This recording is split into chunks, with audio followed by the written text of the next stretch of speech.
La familia Londoño Reicher celebra una fiesta en su finca de las montañas de La Calera, una zona exclusiva de los cerros de Bogotá.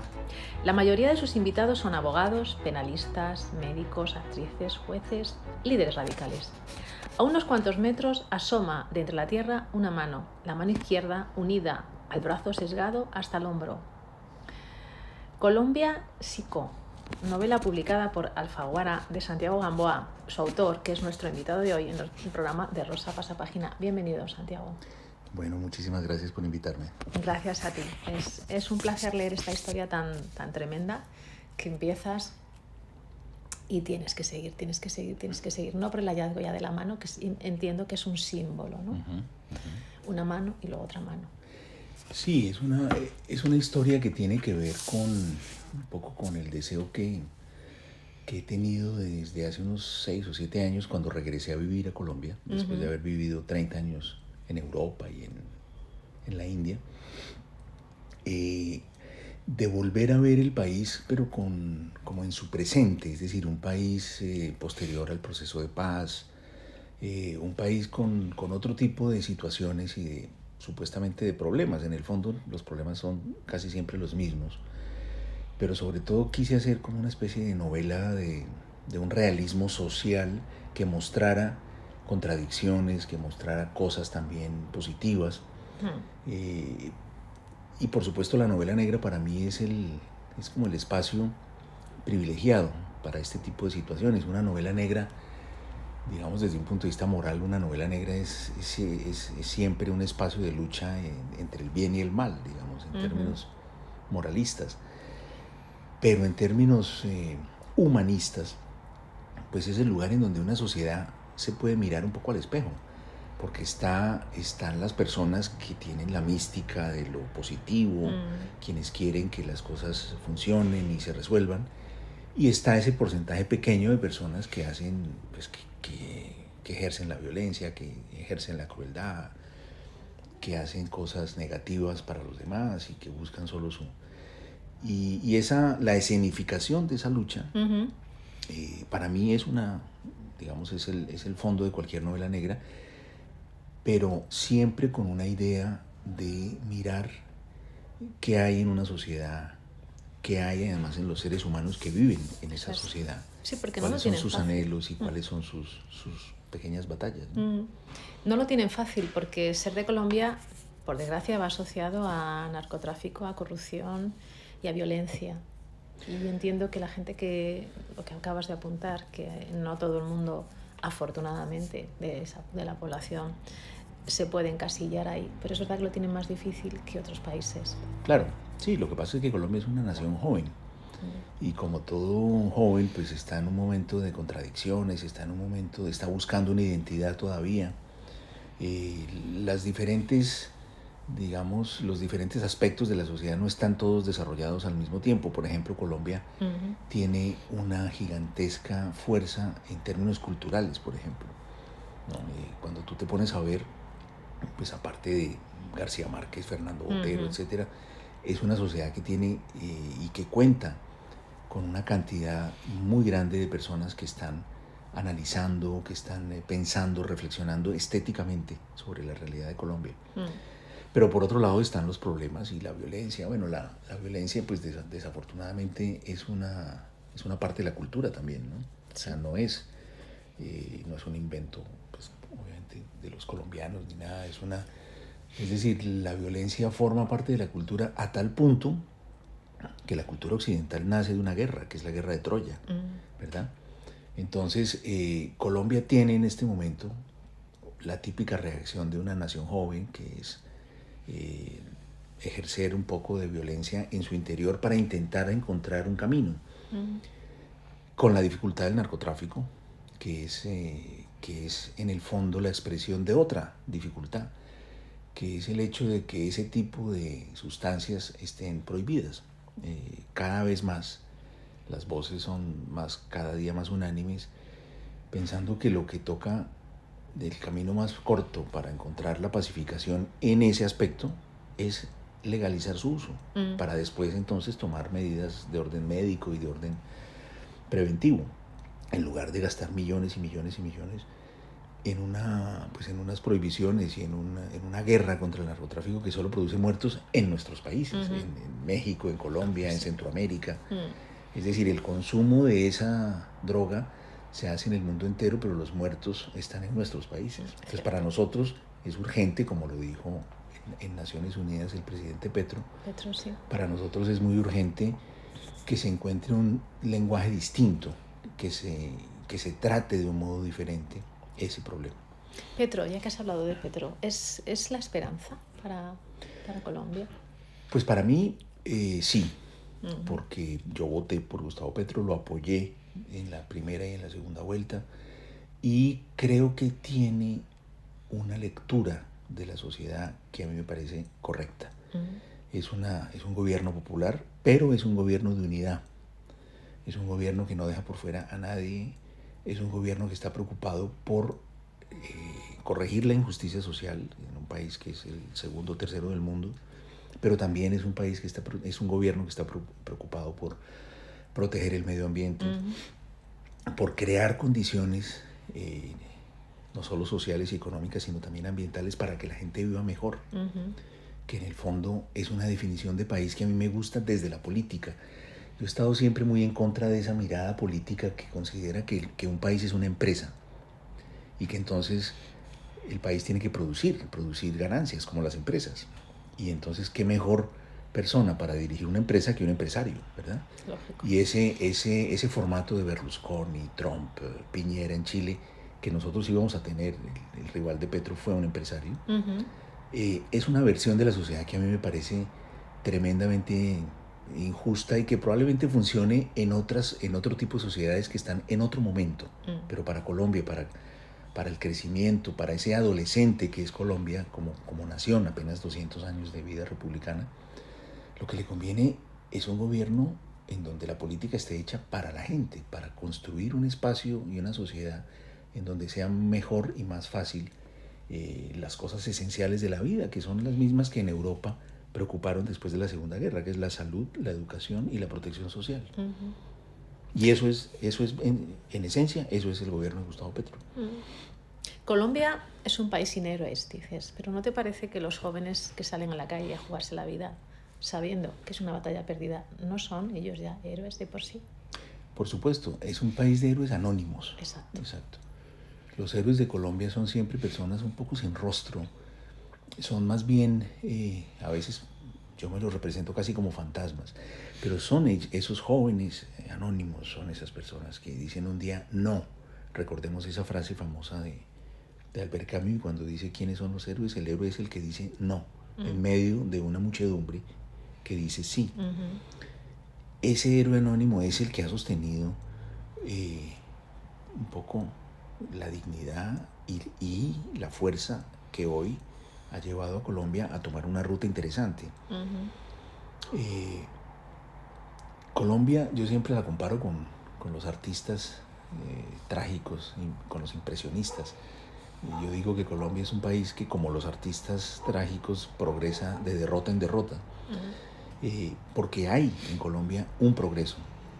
Progresa la justicia, progresa la economía, progresa el diálogo social. Colombia es un país que, inclusive en términos sociales de inclusión, ha dado unos avances impresionantes con lo que tiene que ver con las minorías de todo tipo, con la relación con los grupos como los, por ejemplo, LGBTI.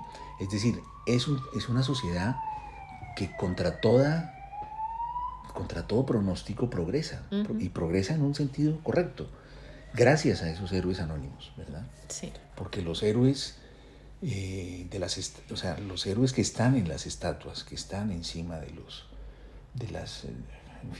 que están en las tarimas, la gran mayoría de ellos no son héroes positivos, son personas que más bien quieren una Colombia de mediados del siglo pasado, en donde todo les favorece y todo es para un 1% de la población. Vamos con la novela. Hay una investigación, rescatas al investigador, al fiscal indígena y a la periodista.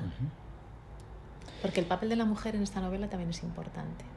Bueno, fíjate que debo confesar que la presencia de Julieta obedece más, para mí, más que a una, digamos, a una idea de establecer una cuota de género, obedece a una cuestión puramente estética. Ella aparece en mi primera, digamos, en mi primera novela negra de esta serie, que se llama Será larga la noche, en donde digamos que los malvados son los pastores evangélicos, que yo creo que así como hay que saber quiénes son los héroes, hay que saber también quiénes son los malos. Por supuesto. Y los malos, sí. Bueno, los malos tienen muchos equipos, pero uno de los más importantes y poderosos en América Latina es las iglesias evangélicas, los pastores evangélicos. Y es un mundo muy masculino, muy oscuro. Entonces yo por querer hacer un contrapunto, puse como protagonista a una mujer y a otra mujer como su ayudante, para dar un poco de aire en ese mundo tan oscuro que me parecía a mí que era el de las iglesias evangélicas. Y por supuesto quedé completamente subyugado con ese personaje. Lo traigo de vuelta en Colombian Psycho y se convirtió para mí en un personaje. Ambas, tanto Johanna como Julieta, se convirtieron en personajes muy importantes. El fiscal también. El fiscal, claro, yo tengo una mirada tal vez excesivamente romántica, es posible, sobre el mundo indígena. Pero él para mí representa cosas que yo he visto, no en todos, pero he visto en algunos indígenas, que es un cierto apego como por las cosas sencillas, honestas y verdaderas. Una cierta cercanía como con la verdad, con la sinceridad, con la honestidad. Fíjate que hoy que la deshonestidad da tanto rédito, la honestidad es más silenciosa, es más tímida, pero como es el personaje, es un hombre callado, es un hombre que está mirando, pero muy inteligente.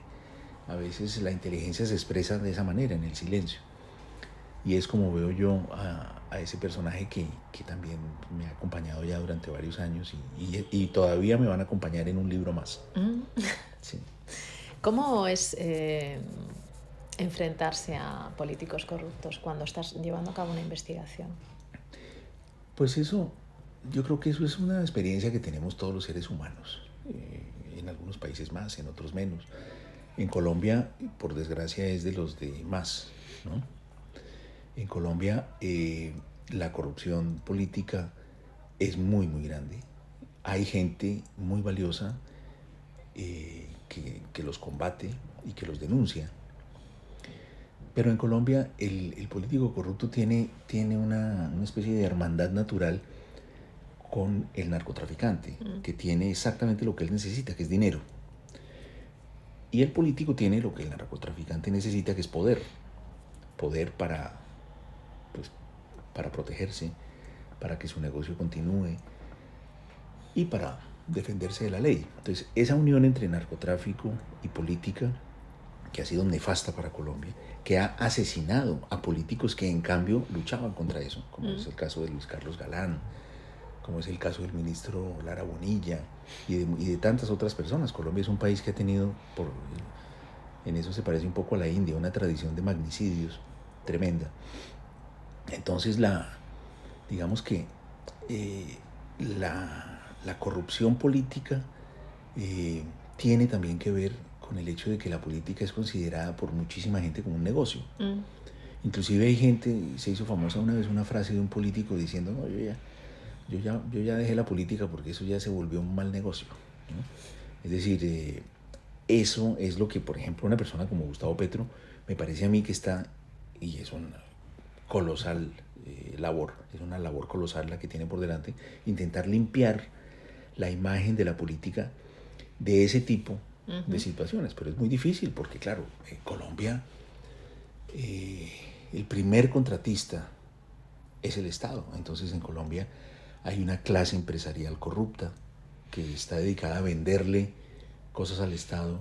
Yo siempre digo que es el mejor negocio, porque si tienes un amigo político, venderle al Estado consiste en darle una lata de atún y cobrarla como si fuera un plato de langosta. Y eso es, de esa manera, muchas empresas se han convertido en multimillonarias. Por eso es que los grandes empresarios necesitan tener políticos para que les favorezcan a sus empresas. Lógico. Cuando el primer contratista, el contratista número uno de un país es el propio Estado, Entonces es terrible porque el empresario se vuelve entonces un agente de corrupción junto con el político. Y estamos hablando supuestamente de la economía legal. Supuestamente. Sí, sí. Hablábamos, bueno, sobre todo empieza la historia con una fiesta en la clase social alta y el hallazgo de la mano es por parte de Dorotea. Es una niña que ha nacido en ese lado, porque claro, depende de dónde naces, así te va a ir el futuro, sobre todo los primeros años. Claro, esa es una de las cosas que yo pienso que una Colombia nueva, como la que hoy anhelo y sueño yo vamos a poder tener, es un país en donde ese tipo de situaciones no van a ser tan frecuentes. Se va a parecer un poco más a la Europa de hoy, en donde la universidad pública forma en igualdad de oportunidades a todos. Luego es evidente que quien tenga pues una familia más rica tiene más oportunidades, pero que eso no sea pertinente para el tipo de educación que vas a tener, ¿no? En Colombia es todo lo contrario. En Colombia es la exclusión es casi un aprendizaje que comienza pues apenas naces, vas a las primeras, en fin, vas a la primera escuela y ya ahí comienza la exclusión, porque entonces la gente de clases altas va a escuelas extranjeras, va a escuelas privadas, y después toda la vida, a lo largo de toda la vida, el aprendizaje es el aprendizaje de la exclusión. Habiendo pues un apoyo a la educación pública y gratuita para convertirla en algo para todos y que sea mucho más popular y que tenga mucha más capacidad, se va a poder llegar a una situación así, pero por ahora, claro, es una utopía. Vamos a acabar con Santiago Gamboa, que se juega la vida en esta historia. Bueno, fíjate que yo quería poner un escritor porque me parecía que la novela debía tener como una especie de anclaje en el mundo literario de manera directa, no solamente metafórica. Y entonces quise pues, que hubiera un escritor que se acercara a las historias y que se acercara un poco a los personajes. Y empecé a pensar en los diferentes formatos que hay. Bueno, en los años 60 era muy famoso, por el Cuarteto de Alejandría de Lawrence Durrell, se hizo muy famoso inventarse un escritor. Eso está en Rayuela, eso está en Tres Tristes Tigres. Es decir, inventarse un escritor que todos los demás personajes de la novela admiran y que de vez en cuando citan inclusive. Y empecé a pensar en algo, pero después dije no, porque la novela tiene un contexto muy realista. Y si yo entonces le pido al lector que me crea la existencia de un escritor que él no conoce, pues eso ya lo va a sacar. Entonces después pensé, voy a poner a un escritor. Y tuve varios candidatos, amigos, escritores, pero luego pensé que ese personaje iba a tener una serie de situaciones incómodas y que tenía yo que estar pidiendo autorizaciones. Y al final dije, pues yo mismo. Pero con una grandísima, con un grandísimo pudor. Entonces yo empecé a escribir con un personaje llamado Santiago Gamboa y yo sentía que estaba de alguna manera como desnudándome y tampoco pensaba yo que eso fuera tan interesante, porque pues las vidas de los escritores son interesantes cuando sus libros son interesantes, pero en este caso era algo que no estaba para mí nada claro. Entonces empecé a escribir y a escribir con gran pudor y solamente como una prueba, pero lentamente empecé a sentir que se convertía en un personaje. O sea, que yo ya no estaba hablando sobre mí, estaba contando las vicisitudes y la vida de un personaje que tiene muchas cosas mías. La casa, pues es básicamente mi casa, en fin, casi todo es, claro, porque pues para eso también me sirve haber usado mi propia vida para facilitarme no tener que inventar una nueva. Pero como es lógico, pues algunas de las cosas que le pasan no me han pasado y espero que no me pasen. Eso espero también. Pues muchas gracias, Santiago. Un placer leer esta historia, Colombia en Psico, y escucharte. Es una delicia. Bueno, muchísimas gracias.